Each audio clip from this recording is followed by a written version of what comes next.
You may remember a famous character from the late 1970s into the 1980s.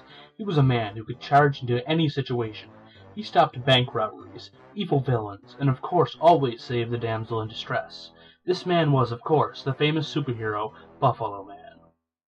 Buffalo Man, based on the tale of a Western New Yorker by the name of Edward Kovaks, was a perfect hero for his time and place. His city, the infamous Queen City, was the location of his greatest TV hero achievements. You know, all the other kids grew up watching the $6 Million Man. I grew up watching Buffalo Man. Yeah, he inspired me as a kid. Kind of idolized him, really.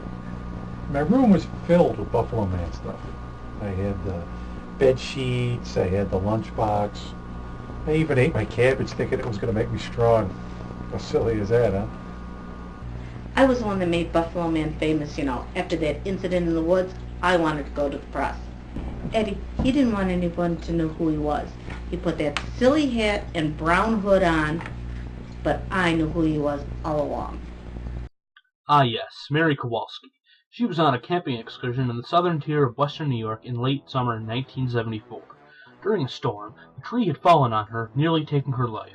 All alone, she was in mortal danger. Ed Kovaks heard her muffled screams, and after quickly donning a mask, rescued her. Mary told her story to the local press, and the national media picked it up instantly. The next year, 1975, a cartoon about Buffalo Man debuted.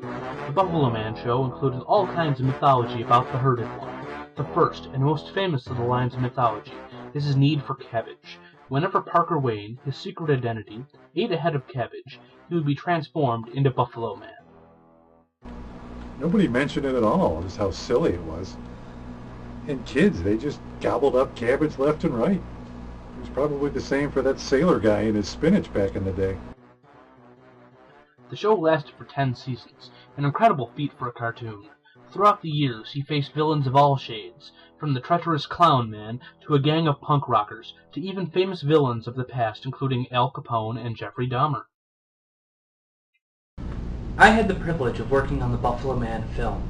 The studio wanted a traditional superhero film, like The Amazing Arachnid or The Winged Avenger. I really wanted to do something different with this project, and I really think I succeeded. The Buffalo Man movie was released August 14, 2009. It was a vastly different tale than other Phony Pictures superhero films. The Buffalo Man film begins with a report 10 years after Buffalo Man's retirement. The film brings him out of retirement in style, once again saving the life of Mary Kowalski. The film caused controversy with many fans after removing Parker Wayne's need for cabbage for transformation. I really felt bad about not having the cabbage in the film. We just didn't think it would work with the story.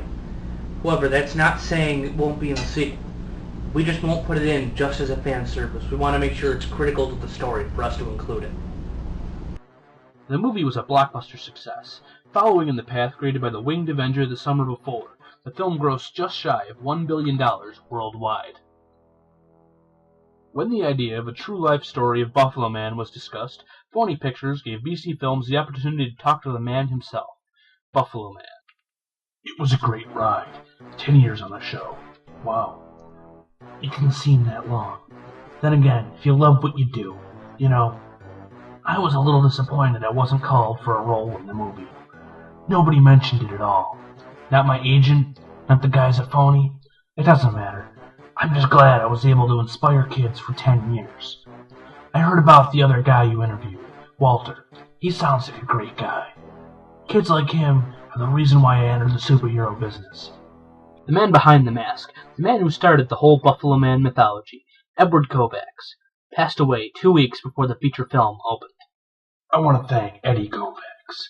I met him several years ago. He was truly a great guy. He will be missed. Eddie, you are the herded one.